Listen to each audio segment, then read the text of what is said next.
The other day, I was reflecting on the many changes that have occurred over the last 3 years as a result of three public health issues that are near and dear to me, and probably you too. The COVID epidemic, racism, and access to abortion care. Now, the changes that have occurred as a result of these public health crises have been swift and actually short-lived, with not a lot of strategy or risk management plans. And oftentimes, the changes were based on survival, fear, protection, biases that caused more harm to folks who were already suffering.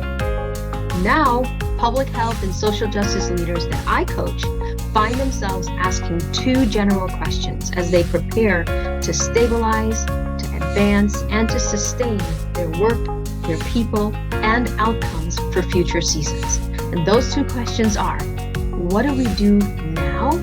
And how do we do now? So they're asking these questions because talk alone has come to an end. There is a strong pull to move forward into action.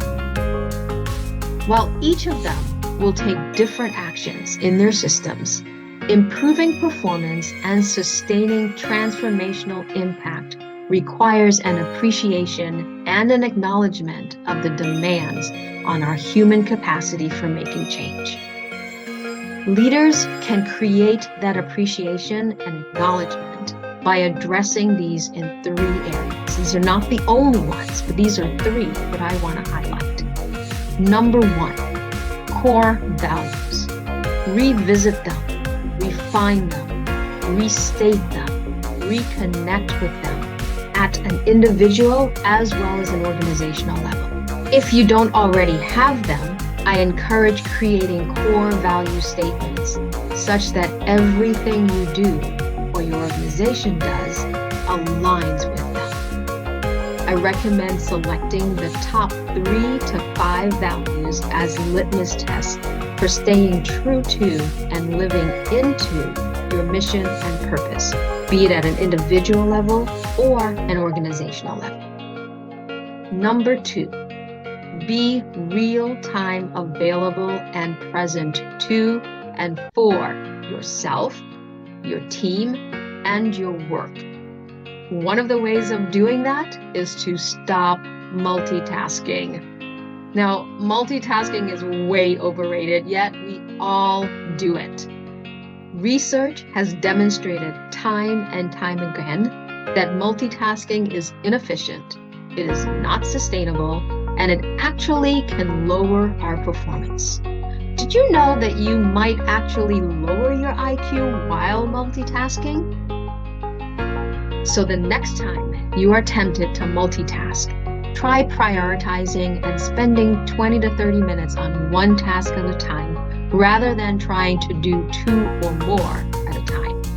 And also do the same with those you lead by coaching them towards prioritizing and supporting them in setting realistic timelines. Number 3, develop a high tolerance for self-care that includes mental fitness and emotional support for yourself and your teams. Gone are the days when we leave our personal lives at the door during work hours. While leaders and team members do need to remain accountable for their responsibilities and their expectations, one thing is for sure, life will happen and it will impact performance, especially performance at work. So don't assume that your team members know that it is really okay to practice self-care at work. Encourage fluid breaks and encourage bathroom breaks. I know it sounds simple, but reminders are necessary. One way of also doing this is by building a culture of having 45 to 50-minute meetings as a way of modeling self-care with soft transition times between meetings and work. Invite your staff to adopt a habit of deep breathing, visioning, and light stretching or body awareness exercise for 5 minutes at a time. These can be done at the beginning of a meeting, they can be done at the end of the meeting, they can be done at people's workstations or when they take their breaks. You'll be amazed. It will do wonders for engaging their superpowers.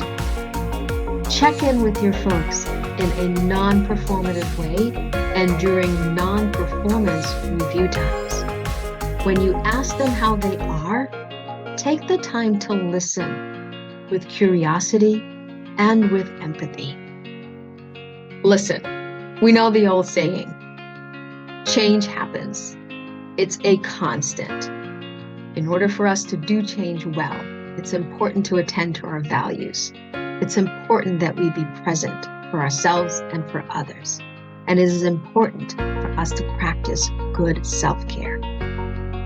The world needs you to be well, and we also need your team to be well.